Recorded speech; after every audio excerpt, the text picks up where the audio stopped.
Tuhan. Kami keluarga besar Jemaat Pengharapan Allah berkomitmen untuk membangun gereja yang tetap memegang teguh iman kepada Kristus di tengah perkembangan zaman saat ini dan menjunjung tinggi nilai-nilai Alkitabiah dalam kehidupan sehari-hari. Kami juga rindu menjadi berkat satu dengan yang lain dan dimanapun kami berada untuk mencapai kualitas hidup yang terbaik. Kerinduan kami adalah gereja menjadi tempat kesembuhan bagi yang terluka, tempat bernaung bagi yang berbeban berat. Komitmen kami adalah menyatakan kasih Kristus dalam setiap kehidupan jemaat, sehingga gereja diberkati dan menjadi berkat secara luar biasa. 1 Timotius 3 ayat 13 mengatakan, karena mereka yang melayani dengan baik beroleh kedudukan yang baik, sehingga dalam iman kepada Kristus Yesus mereka dapat bersaksi dengan leluasa. Selamat beribadah, Tuhan Yesus memberkati.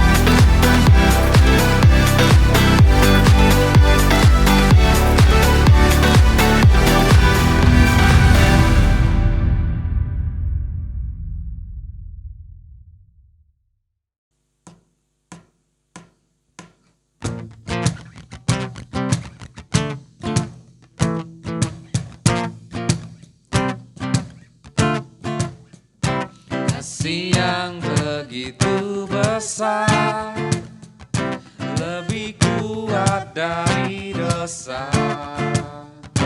Kasih yang menemukanku, selamatkan dan pulihkanku.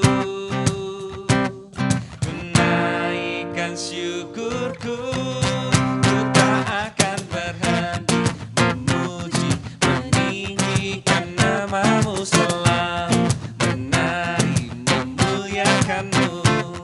Dibebaskan, dibangkitkan hidup yang kami, dan ini hanya untukmu.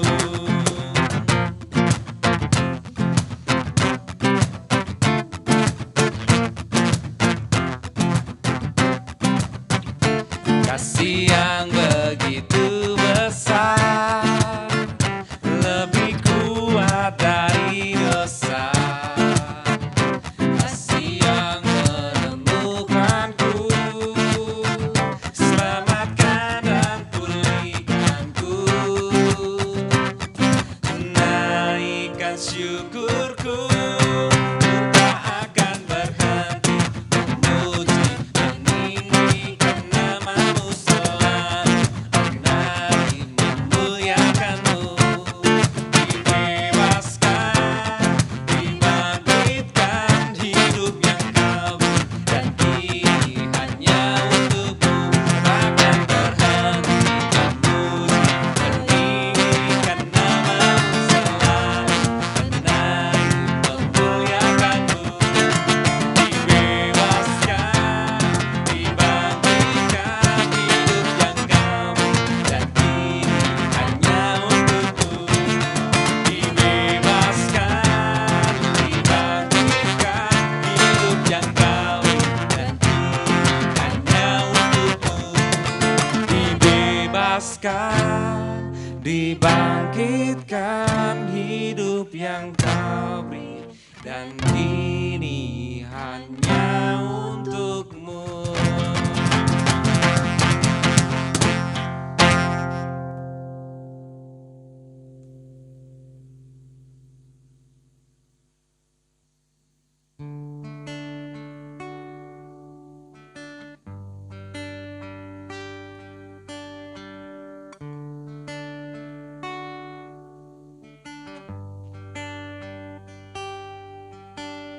Bapa, Kau setia,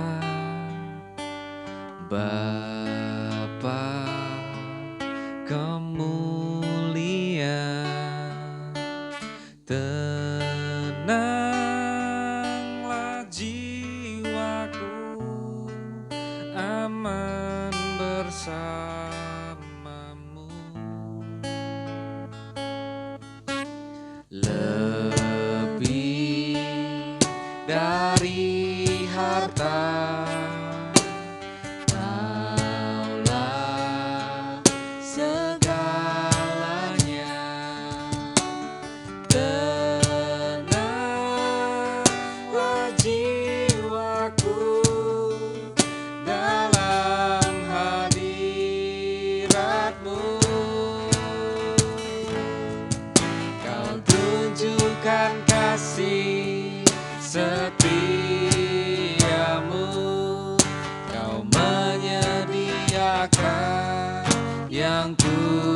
tunjukkan kasih setiamu.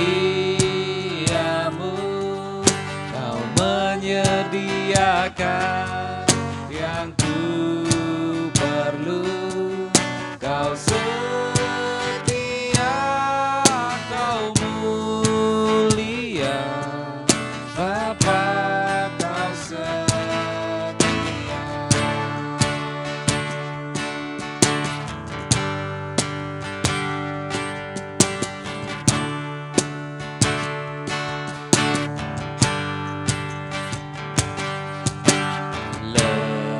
Lebih dari harta,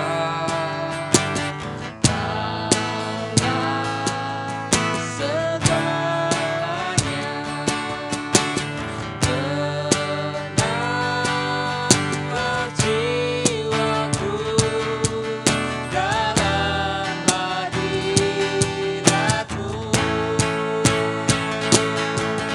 Kau tunjukkan kasih setiamu. Kau menyediakan yang ku perlu. Kau setia, kau mulia, tulus sekarang dan selamanya. Kau tunjukkan kasih setiamu. Kau menyediakan yang ku perlu. Kau setia, kau mulia, Bapa, kau setia. Kau tunjukkan kasih setiamu. Kau menyediakan yang ku perlu. Kau setia, kau mulia, tulus sekarang dan selamanya. Kau tunjukkan kasih setiamu. Kau menyediakan yang ku perlu. Kau setia, kau mulia, Bapa, kau setia. Kau setia, kau mulia, kau setia, kau mulia, kau setia, kau mulia, Bapa, kau setia.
Kau tunjukkan kasih setiamu. Kau menyediakan yang ku perlu. Kau setia, kau mulia, Bapa kau setia.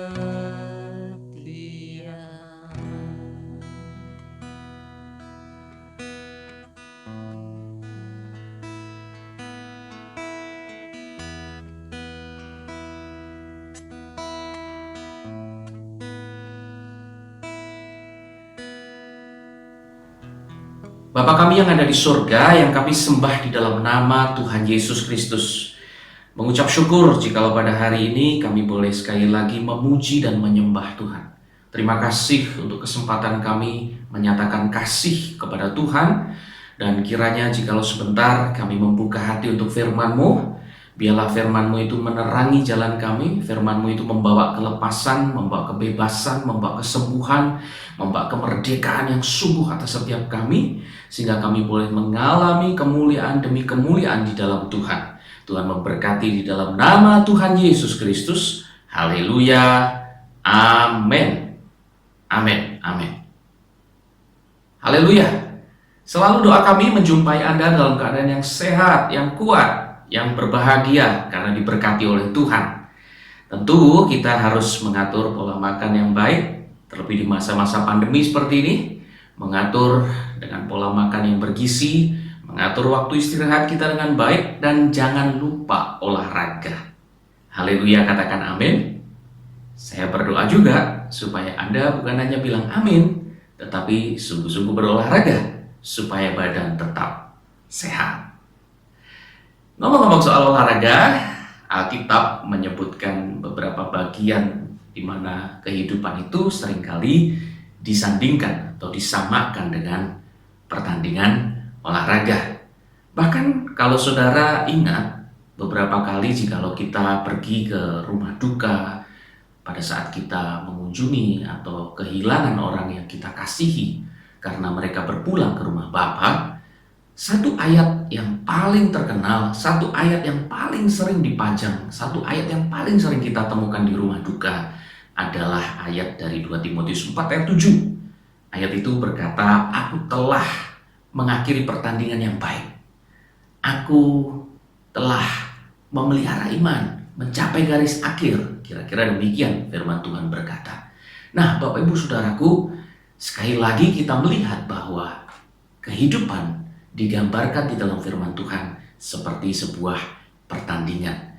Dan jikalau di banyak tempat, di kedukaan, di rumah duka, ayat ini dipajang sebagai satu akhir dari perjalanan seseorang, maka sebetulnya secara sadar maupun tidak sadar, khususnya orang percaya, menyadari betul bahwa hidupnya adalah sebuah pertandingan. Nah, pada pagi hari ini saya ingin mengutip firman Tuhan yang menjadi acuan kita, yang akan kita kupas bersama-sama, kita pelajari bersama-sama, dan boleh menjadi berkat bagi kita semua, adalah dari kitab 1 Korintus pasal yang ke-9. Kalau saya boleh bacakan di sana, sekali lagi pertandingan itu dijadikan sebagai gambaran atau paralelisme dari kehidupan orang percaya. 1 Korintus pasal 9 ayat 24 sampai 27 yang menjadi ayat utama kita pada hari ini, tetapi saya ingin membacakan hanya ayat yang ke-24 saja. Tidak tahukah kamu bahwa dalam gelanggang pertandingan, saudara, sekali lagi, gelanggang pertandingan digambarkan sebagai kehidupan orang percaya. Semua peserta turut berlari, tetapi bahwa hanya satu orang saja yang mendapat hadiah. Karena itu larilah begitu rupa sehingga kamu memperolehnya. Bapak Ibu Saudara, kalau kehidupan digambarkan seperti gelanggang pertandingan, maka kita tidak perlu heran di dalam perjalanan hidup kita, terutama pada saat kita sudah mengakui Yesus sebagai Tuhan dan Juru Selamat pribadi, masih tidak terlepas juga dari yang namanya tantangan dan halangan.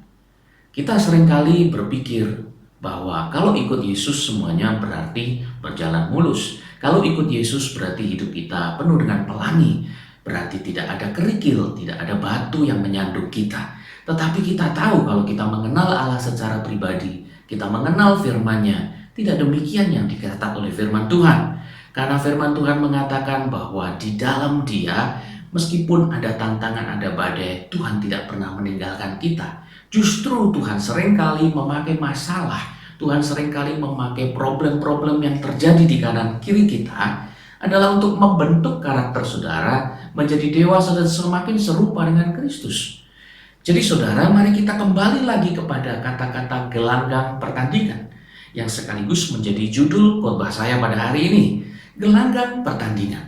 Nah, kalau kita mengacu kepada kata gelanggang pertandingan, saudara, gelanggang pertandingan itu adalah satu tempat di mana satu pertandingan atau kompetisi olahraga dikerjakan.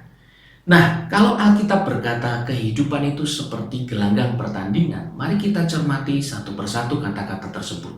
Kalau pertandingan, saya rasa semua sudah tahu bahwa itu tentang kompetisi, ada satu usaha yang harus dikerjakan untuk memenangkan satu hal, memenangkan satu kado, memenangkan satu hadiah, memenangkan satu gift, ya, memenangkan satu yang spesial tentunya. Nah, saudara, saya ingin Anda melihat kemudian kata yang kedua yang di bagian awal, yaitu kata gelanggang itu sendiri. Saudara, kalau kita membaca dalam Kamus Besar Bahasa Indonesia, apa sih artinya gelanggang? Gelanggang itu diartikan dalam Kamus Besar Bahasa Indonesia sebagai medan pertempuran. Wow, jadi kalau gelanggang itu artinya medan pertempuran, maka tidak heran dong kalau kehidupan itu ada pertempurannya, ada perjuangannya, ada kerja kerasnya. Jadi sekali lagi Tuhan tidak pernah berjanji langit selalu biru, jalan selalu rata, seperti yang dikatakan oleh sebuah lagu. Firman Tuhan mengingatkan kita kembali, hidup ini adalah gelanggang pertandingan. Hidup ini adalah medan pertempuran. Hidup ini adalah kompetisi. Hidup ini adalah bagaimana kita bertanding.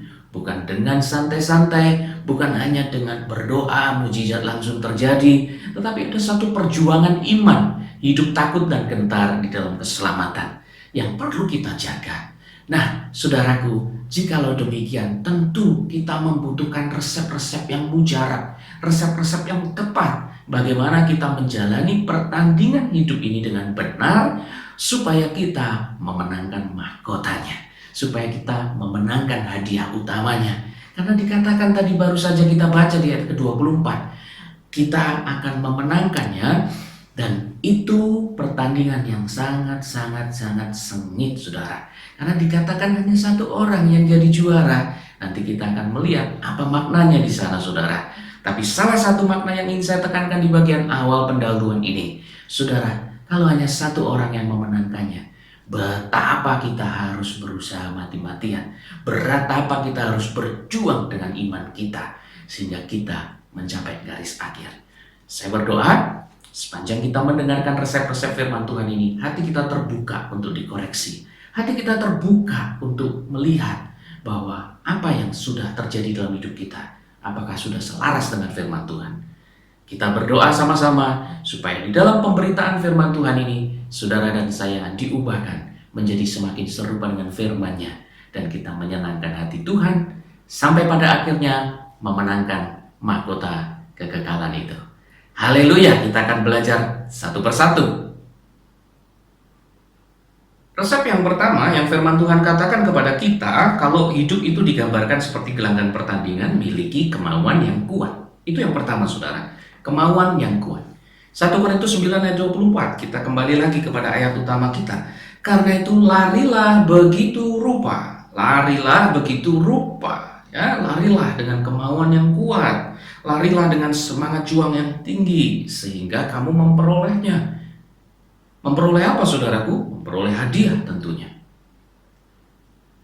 Nah, kalau kita baca keseluruhan dari ayat yang ke-24, saudara akan menemukan bahwa tadi sudah sempat kita bahas sebentar, pertandingan, apalagi kalau untuk memenangkan juara, memenangkan mahkota, Alkitab menulis di sana hanya satu orang yang memenangkannya.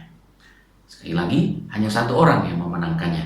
Apakah ini artinya bahwa hanya satu orang yang bisa menerima kemuliaan dari Tuhan, menerima penghargaan dari Tuhan? Tidak. Kita lihat konteksnya. Dalam konteks penulisan gelanggang pertandingan ini, dalam gambaran gelanggang pertandingan ini adalah satu pertandingan olahraga yang ada juaranya tentunya. Saudara, semua bisa menang, semua bisa dapat piagam penghargaan, kira-kira seperti itu saudara. Ya, kalau saudara mengikuti sebuah perlombaan, saudara ikut pertandingan, semua yang mengakhiri pasti mendapat piagam penghargaan. Lain cerita kalau Bapak Ibu Saudara tidak mengakhiri dengan baik, tentu kita tidak akan mendapat piagam penghargaan apapun. Tetapi apa yang dikatakan Alkitab di sini adalah bukan hanya piagamnya, tetapi hadiah juaranya. Nah, dikatakan hanya satu orang yang memenangkannya. Artinya apa? Ada kompetisi, saudara. Ada satu persaingan yang memang harus kita menangkan. Dan kalau untuk posisi ketiga, kedua, apalagi yang kesatu, juara utama, saudara, perjuangannya tidak mudah.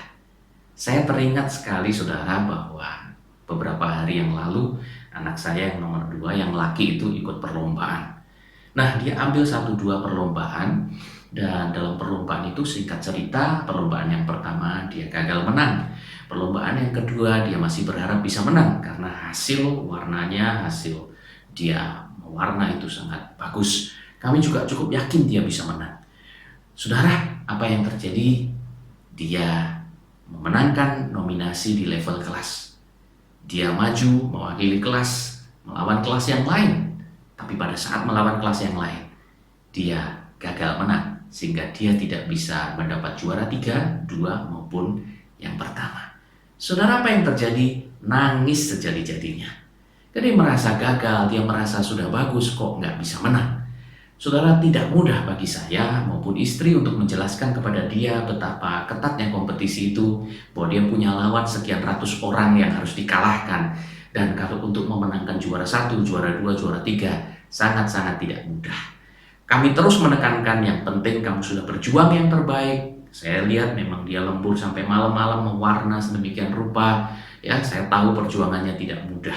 Saya mengingatkan dia, ya inilah pertandingan, ada yang kalah, ada yang menang. Kalau lain kali ada perlombaan lagi, kamu pengen menang, dapat juara 3, 2, dan 1, artinya kamu harus kerja lebih keras. Wow, ini satu contoh yang enak sekali untuk membawa kita pada pengertian firman Tuhan hari ini. Ini loh saudara yang dikatakan firman Tuhan. Kalau mau hidup seenaknya, kalau mau hidup apa ala kadarnya, saudara, ya gampang aja. Jalani aja rutinitas harian kita, jalani aja sehari-hari apa yang kita kerjakan, ya dengan ala kadarnya, dengan semau maunya, gak apa-apa. Tetapi jangan salahkan Tuhan, jangan salahkan situasi dan kondisi kalau pada akhirnya kita tidak mencapai kehidupan yang terbaik. Kita tidak mengalami keluarga yang terbaik. Kita nggak mengalami karir yang terbaik. Kita nggak mengalami pelayanan yang terbaik di mata Tuhan. Apa yang terbaik? Juaranya, kalau tadi saya boleh katakan, juaranya itu cuma satu. Dengan kata lain, ada usaha keras, harus ada kemauan yang kuat, harus ada semangat juang yang tinggi. Saya bawa satu contoh lagi. Saudara pasti pernah nonton berita olahraga dong? Nah, dalam berita olahraga itu ada wawancara yang dikerjakan kepada para atlet sebelum memulai pertandingan. Apa yang kita temui dalam wawancara tersebut? Selalu kan pada waktu diwawancara sebelum pertandingan dimulai, bagaimana? Apakah kamu siap? Saudara, atletnya pasti berkata, saya siap. Saya sudah mempersiapkan selama 1 tahun berlatih untuk memenangkan kejuaraan ini. Saya yakin saya pasti menang. Bahkan tidak jarang mereka melontarkan kata-kata yang melemahkan ya tim lawan, melemahkan lawannya supaya dia bisa melakukan perang urat syaraf, melemahkan mentalnya dulu gitu kan. Nah, saudara, ini yang sering kita temui. Tidak pernah kita temui atlet diwawancarai, gimana hari ini, kamu sudah siap? Sebetulnya saya nggak siap, perut saya sakit, kayaknya saya nggak menang nih. Saudara, nggak mungkin. Atau mungkin lagi punya masalah rumah tangga. Aduh, nggak tahu ya, saya lagi punya masalah sama istri, tapi saya nggak bisa ngomong di sini ya, saya nggak bisa ngomong di media. Dukung doa deh, semoga saya bisa menang. Nggak ada, saudara.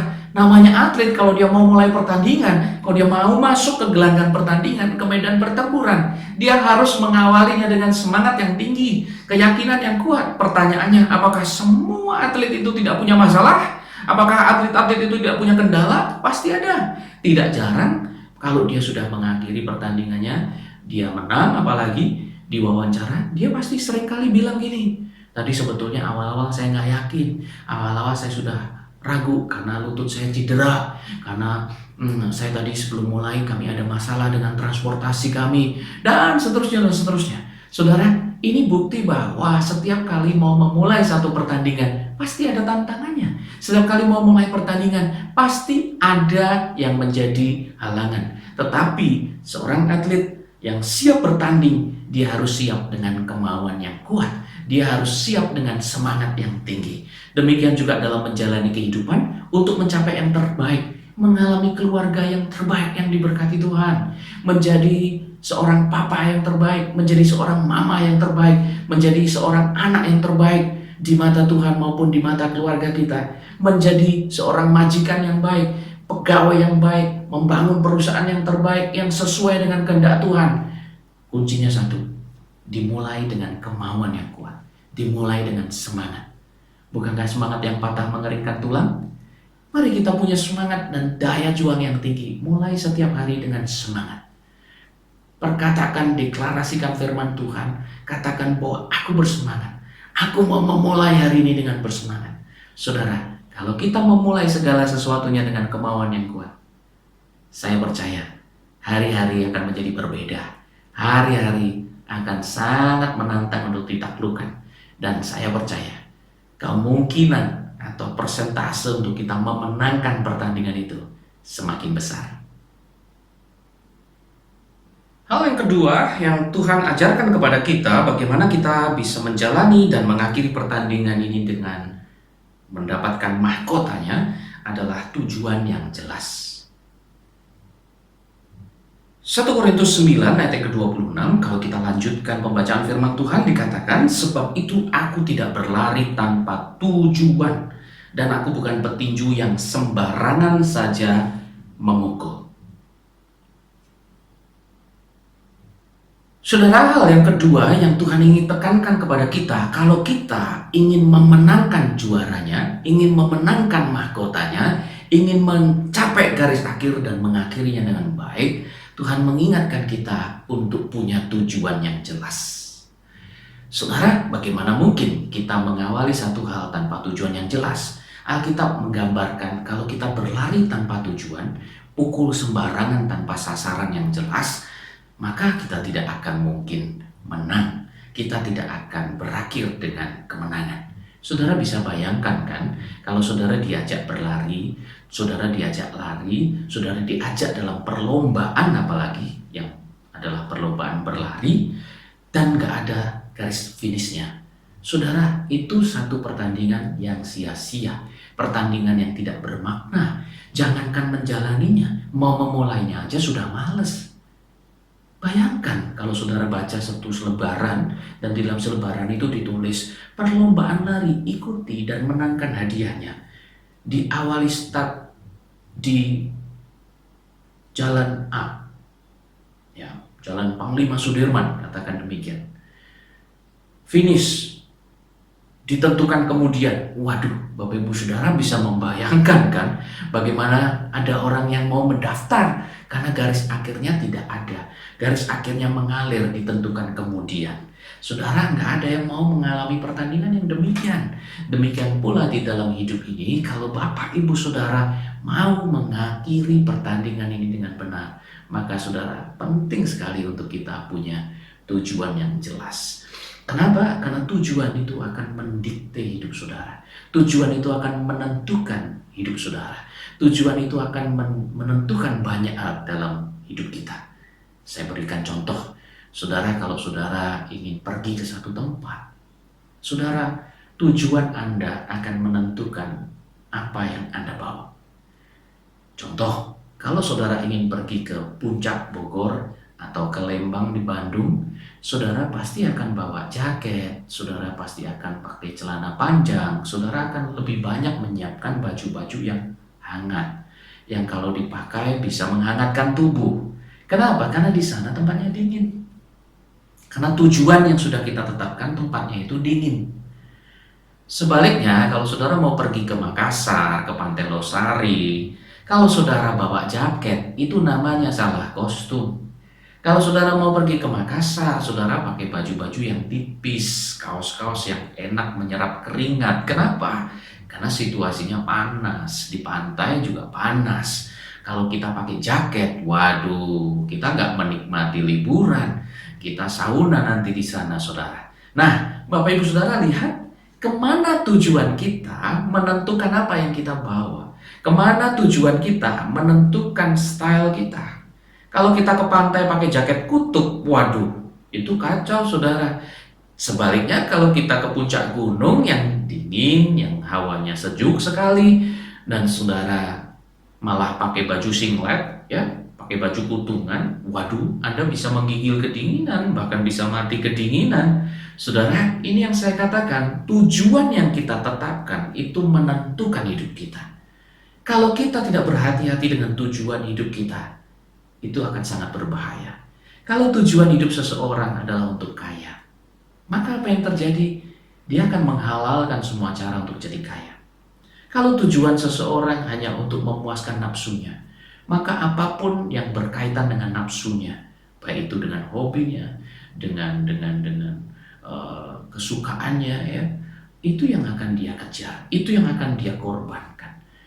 Kalau itu adalah karirnya, maka nggak heran ada banyak orang nggak pulang-pulang ke rumah, kerja terus di kantor terus.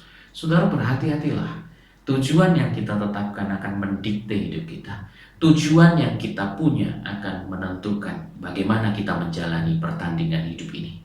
Nah, 1 tahun ini Gereja Pengharapan Allah melalui para pemimpin menetapkan satu rema dari firman Tuhan, satu tema dari Kolose, bahwa kita mau menjalani 1 tahun dengan tema purpose atau tujuan. Saya berdoa selama 1 tahun ini, saudara dan saya menemukan tujuan yang benar. Saudara dan saya mengerti mengapa Anda dan saya ada di sini. Mengapa Anda dan saya diciptakan Tuhan. Sehingga kita tahu kemana kita harus berlari. Apakah kita memuliakan Tuhan dengan hidup kita hari ini? Apakah kita sudah memuliakan Tuhan dengan studi kita hari ini? Apakah kita sudah menyenangkan Tuhan dengan pekerjaan kita hari ini? Selama 1 tahun ini saya berdoa supaya kita sungguh-sungguh menemukan tujuan hidup kita dan kita mencapai tujuan hidup itu dan mencapai kebahagiaan sejati, bukan hanya di surga kekal nanti, tetapi di muka bumi ini kita mengalami kepuasan karena kita sudah menggenapi apa yang menjadi panggilan Tuhan, apa yang menjadi tujuan Tuhan bagi hidup saudara dan saya. Kunci yang ketiga, saudara, resep yang ketiga yang firman Tuhan katakan kalau kita mau menjalani pertandingan ini dan memenangkan mahkotanya, disiplin yang tinggi. Disiplin yang tinggi. Jadi kita tidak hanya harus memulainya dengan kemauan atau semangat juang yang tinggi. Kita juga harus menjalaninya dengan tujuan yang jelas. Tetapi yang ketiga adalah disiplin yang tinggi. 1 Korintus 9 ayat 25 dan ayat yang ke-27 saya bacakan buat Bapak Ibu Saudara. Tiap-tiap orang yang turut mengambil bagian dalam pertandingan menguasai dirinya. Dikatakan menguasai diri dalam bahasa Yunani-nya adalah ekrateumai. Mereka berbuat demikian untuk memperoleh suatu mahkota yang fana, tetapi kita untuk memperoleh suatu mahkota yang abadi. Ayat 27, aku melatih tubuhku dan menguasainya. Sekali lagi muncul kata menguasainya. Supaya sesudah memberitakan Injil kepada orang lain, jangan aku sendiri ditolak. Saudara, tadi saya sudah ulang berkali-kali kata menguasai diri, atau mungkin kita akan terjemahkan saja dengan kata disiplin diri, ya. Adalah kata-kata yang tidak populer, kata-kata yang tidak digemari oleh kebanyakan orang. Karena banyak orang pengennya semua itu mudah. Ya, siapa sih yang mau jalan yang sulit kalau ada jalan yang mudah, betul nggak? Tetapi kita tahu, saudara, dalam hidup ini nggak semua jalan mudah, nggak semua jalan instan. Nah, repotnya kalau kita sudah pengennya semuanya mudah, maka kita melihat fakta hari ini. Banyak orang pengen langsing tapi nggak tanpa olahraga. Banyak orang pengen kaya tapi nggak mau kerja. Banyak orang pengen sukses tanpa pengorbanan. Banyak orang pengen bertumbuh rohaninya tanpa disiplin baca firman Tuhan, tanpa disiplin melayani. Saudara, jawaban dari semua itu adalah impossible, alias mustahil, alias mustahil. Dengan kata lain saya mau tekankan, saudara, kita butuh disiplin yang tinggi untuk mencapai apa yang kita cita-citakan, untuk mencapai garis akhir dan memenangkan mahkota juaranya. Saya sudah pernah membawakan kepada Bapak Ibu Saudara satu gambaran tentang kata disiplin itu. Kata disiplin itu kalau kita pahami sederhana, kalau saudara melihat di sini adalah titik A dan di sini adalah titik B, maka jembatan yang menghubungkan antara titik A dan titik B itulah disiplin, itulah menguasai diri. Saudara, kalau tidak ada jembatan yang menghubungkan antara A dan B yang terpisah oleh jurang itu, maka kita tidak akan pernah sampai ke titik B. Bapak Ibu Saudara, ada banyak orang punya talenta yang hebat. Ada banyak orang punya kemampuan yang luar biasa, tetapi tidak punya disiplin yang baik dengan hidupnya. Apa yang terjadi? Mereka menyia-nyiakan bakat mereka. Tanpa jembatan itu, sekali lagi, meskipun mereka punya kemampuan, mereka punya talenta, tetapi mereka tidak akan pernah mencapai titik B. Jadi sekalipun punya kemauan yang kuat, punya tujuan yang jelas yaitu titik B, tetapi kalau mereka tidak punya disiplin, maka jembatan ini runtuh. Maka mereka tidak akan pernah mencapai titik B. Mereka tidak akan mengakhiri dengan baik. Nah, saya suka sekali terjemahan ekrateumai dalam bahasa Yunani, kata menguasai diri yang ditulis oleh 1 Korintus pasal 9 ini. Saudara, sebenarnya apa sih menguasai diri? Apa sih disiplin diri? Apakah itu hanya tentang datang on time, datang telat? Bukan. Apakah itu hanya tentang kumpulkan tugas tepat waktu, kumpulkan tugasnya telat-telatan? Bukan. Ya, sekalipun itu bisa saja menggambarkan kedisiplinan kita. Tetapi apa sih sebenarnya menguasai diri itu? Kalau kita lihat bahasa asli dari bahasa Yunaninya, ekrateumai ini, saudara, setidaknya saya ingin memberi definisi yang lebih spesifik kepada kita semua supaya kita memahami apa itu menguasai diri. Yang pertama, menguasai diri itu tidak melakukan yang dilarang. Saya ulangi, menguasai diri itu tidak melakukan yang dilarang. Ya, saudara, kalau dalam pertandingan, saudara, ada aturan, ada hukum yang harus ditaati. Ada hal-hal yang boleh, ada hal-hal yang tidak boleh. Contoh, kita pakai lagi dalam pertandingan lari. Kalau mau mulai lari, sudah diberi aba-aba, bersedia, siap, ya. Atau mungkin ada lampu atau letusan pistol. Kalau pistol menyala, dah, Anda boleh lari. Kalau enggak, kalau Anda lari duluan sebelum pistolnya berbunyi, maka apa yang terjadi? Anda didiskualifikasi. Anda kalah sebelum bertanding bahkan. Demikian juga pada waktu berlari, saudara tidak boleh menjegal temannya, menjegal lawannya supaya bisa menang. Jadi kakinya digoyangkan ke kanan atau ke kiri supaya menyenggol temannya, terus kemudian temannya jatuh sehingga lawannya makin dikit.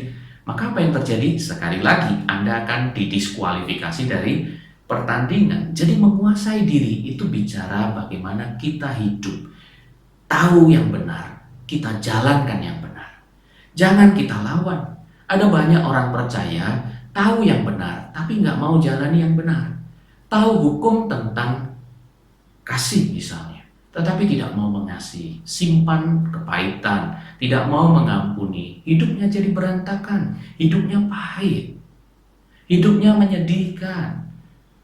Halo? Kita tahu hukum untuk tidak membunuh, tapi kita membunuh orang lain. Bukan hanya secara fisik, tapi mungkin lewat kata-kata kita, melemahkan, merusak semangatnya. Maka kita akhirnya menjalani hidup dalam kesendirian, tidak punya teman. Saudara lihat, kalau di dalam hidup ini, di dalam pertandingan hidup ini, Anda dan saya tidak menguasai diri, tidak melakukan apa yang dilarang, apa yang tidak boleh oleh hukum, apalagi firman Allah di sana, maka hidup kita akan sangat menyedihkan. Hidup kita tidak bahagia, hidup kita tidak sukacita. Apalagi nanti di garis akhir, Tuhan mungkin tidak berkenan dengan apa yang kita jalani. Saudara, sekali lagi, jangan lakukan yang dilarang. Yang kedua adalah tidak melakukan yang tidak perlu. Jadi kalau yang pertama tidak melakukan yang dilarang, yang kedua tidak melakukan yang tidak perlu. Itu menguasai diri, itu ekrateumai. Saudara, jangan lakukan yang nggak perlu. Contoh, saudara lihat kalau pertandingan lari, kenapa mereka memakai kostum seminim mungkin? Bukan untuk pamer keseksian, bukan, tetapi semakin minim ya yang mereka gunakan itu akan menolong mereka berlari semakin cepat. Saudara bisa bayangkan kan, kalau saudara lari pakai celana panjang yang tebal, pakai jaket, kemudian pakai kerudung kepala, waduh, saudara susah untuk menang sekalipun saudara punya kemampuan berlari yang sangat cepat, betul nggak? Mereka pakai celana yang super pendek, mereka pakai baju yang kutungan, itu kaos yang kutungan, yang ringan bahannya, supaya itu menolong mereka berlari demikian cepat. Sekali lagi, firman Tuhan ingatkan, kalau mau dapatkan mahkota juaranya, persaingannya sengit, saudara. Nah, ini loh saudara, ada hal-hal yang tidak perlu yang harus kita tanggalkan. Saudara kira-kira kalau lari perlu nggak pakai jam tangan? Nggak perlu kan? Dilarang nggak? Enggak sebetulnya. Misal Anda lari terus bawa jam tangan supaya kelihatan keren. Wah, ini jam tangannya mahal, 3 jutaan atau 5 jutaan, bahkan mungkin puluhan juta. Boleh nggak? Boleh-boleh aja. Nggak ada aturan pertandingan lari saudara dilarang pakai jam tangan. Tetapi saudara tahu itu akan mengganggu. Belum lagi kalau pas lari melihat jam, waduh, di stopwatch sendiri gitu, dicek sendiri jamnya. Tambah nggak bisa fokus, bahkan mungkin bisa jatuh karena dalam kecepatan tinggi fokusnya teralihkan. Saudara bisa nangkep maksudnya? Hidup ini nggak selalu tentang apa yang benar dan salah. Ada yang perlu, ada yang nggak perlu. Banyak orang menyusahkan dirinya dengan apa yang nggak perlu. Contoh, sudah punya rumah, mobil satu, kendaraan, ada motor juga, masih mau tambah ini itu, padahal uangnya belum ada. Atau apalagi ya, saudaraku belum punya rumah, tapi sudah beli mobil mewah, beli mobil bahkan yang ratusan juta. Saudara, ini salah sasaran, ini salah prioritas. Maka tidak heran kemudian orang malah jadi bersusah-susah. Saya sudah contohkan berkali-kali. Saya belajar banyak dari kehidupan pendahulu kami, kehidupan orang tua. Ya, saudara, seringkali kita ini nggak wise gunakan uang. Uangnya cuma 10 juta, ambil motor 30 juta. Saudara menyusahkan diri Anda sendiri. Loh, kan bisa dicicil Pak, kan DP-nya murah. Ya, saya tidak menyalahkan saudara mengambil cicilan ya. Saya pun juga mungkin 1-2 kali saya menggunakan cicilan, tetapi saya mau tekankan, ambil cicilan yang sesuai dengan pendapatan Anda, ambil cicilan yang tidak memberatkan Anda. Bagaimana mungkin kita ini mengambil cicilan 10 juta kalau gaji kita cuma 5 juta? Anda menyusahkan hidup Anda sendiri. Yang terakhir, lakukan yang perlu. Ekratema itu lakukan yang perlu. Prioritas bukan hanya pada yang benar, tapi yang perlu dilakukan. Lari demikian rupa. Nggak perlu waktu lari itu, saudara tahu bahwa waktu lari itu harus fokus sama garis finish. Lakukan itu. Saudara, ini menguasai diri. Tidak melakukan yang tidak perlu, tidak melakukan yang dilarang, tapi melakukan punya dengan prioritas yang benar. Saya percaya, saya berdoa, setiap kita bisa mengakhiri, menjalani pertandingan ini sampai akhir dengan kemenangan.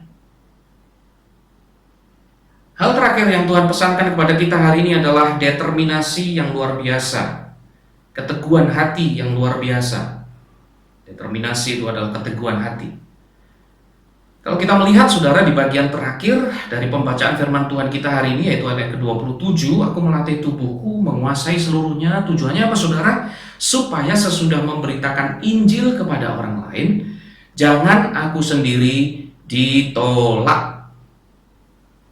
Tadi saya sudah katakan saudara, nggak enak bukan kalau kita sudah berjuang keras nggak dapat hasilnya. Seperti anak saya tadi, sudah berjuang keras ternyata nggak menang, itu nggak enak. Saya percaya kita mau berjuang keras, kita mau berjuang dengan hebat dan dapat hasilnya. Nah, Bapak Ibu Saudara, apa yang menjadi poin dalam firman Tuhan yang bagian terakhir ini sangat-sangat penting dan perlu diulang dan diulang. Bahwa penting sekali saudara dan saya menjaga keteguhan hati, menjaga determinasi kita, menjaga semangat tidak menyerah kita sampai titik akhir. Jangan sampai pada akhirnya kita malah ditolak karena kita tidak berkenan sampai akhir. Ada banyak orang memulai hidupnya dengan baik, tetapi tidak mengakhirinya dengan baik. Ada banyak orang menyerah terlalu cepat. Baru sepi sebentar, usahanya tidak dilanjutkan. Saya menemukan banyak contoh hari-hari ini. Ada waktu 1-2 orang yang cerita sama saya itu dalam 1 tahun sudah ganti pekerjaan 3-4 kali. Saya tanya kenapa, usut punya usut. Seringkali dia berkata, wah ramai Pak sebetulnya awalnya, tapi begitu 1 bulan sepi Pak. Saya tutup, saya ganti. Kan kita harus berubah ya Pak ya. Kalau kita nggak berubah ya kita nggak akan bisa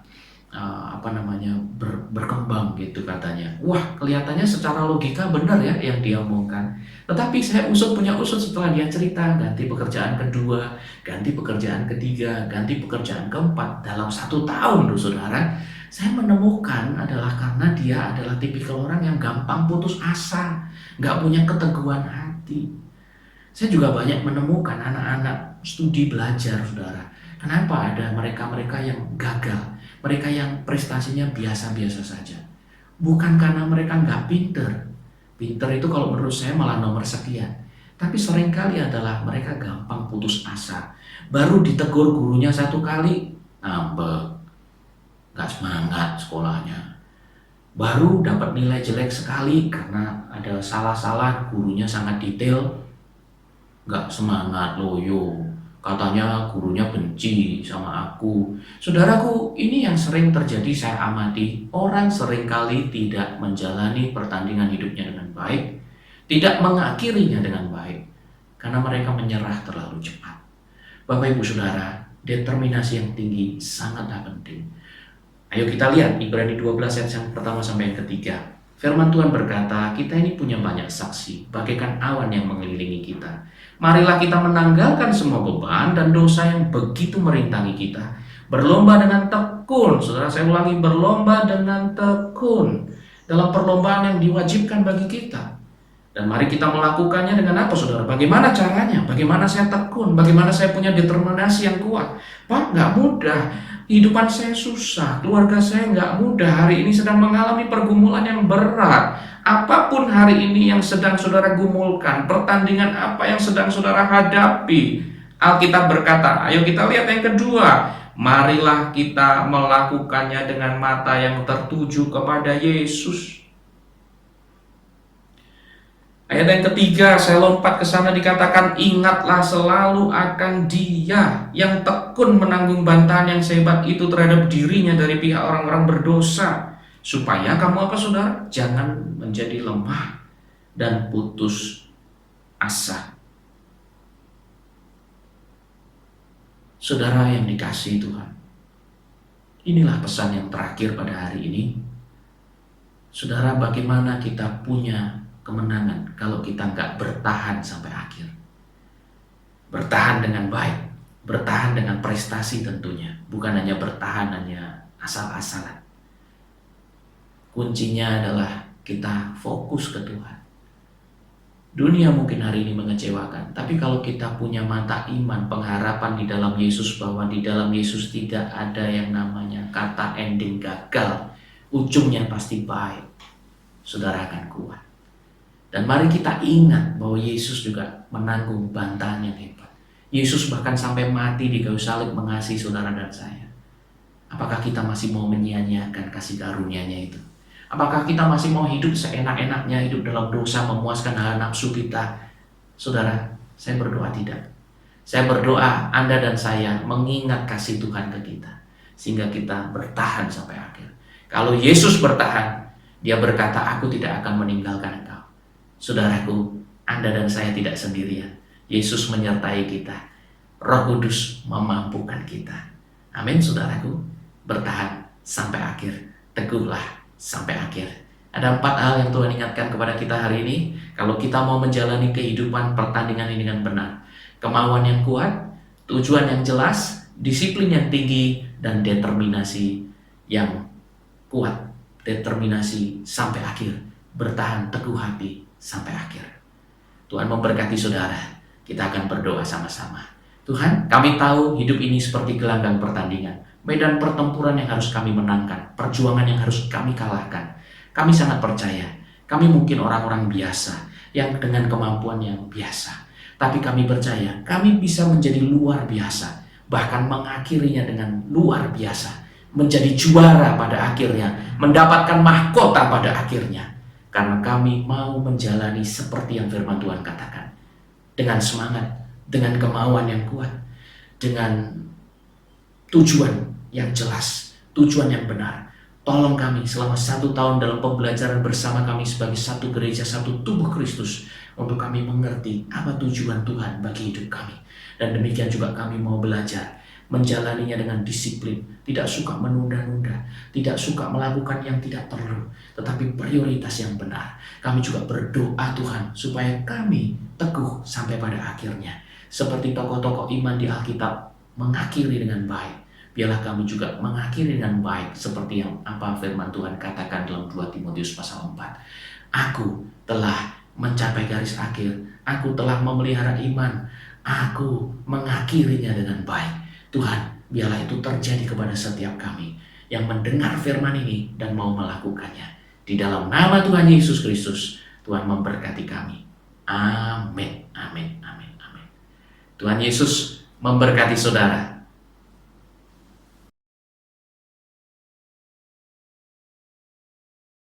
Bapak Ibu Saudara, angkatlah kedua tanganmu tinggi. Fokus kepada Yesus. Ingat segala kebaikan yang Dia sudah kerjakan bagi kita. Dan terimalah berkat dari Allah Bapa, Putra, dan Roh Kudus. Berkat yang utuh, berkat yang lengkap, berkat yang luar biasa akan memampukan engkau, memperlengkapi engkau. Sehingga engkau bisa menjalani gelanggang pertandinganmu dengan benar, dengan baik sampai pada akhirnya. Diberkati Tuhan, disertai Tuhan, dimampukan Tuhan. Kemanapun kau pergi, kapanpun, Tuhan ada bersama dengan kita. Kemenangan milik kita. Di dalam nama Tuhan Yesus Kristus. Haleluya. Amin.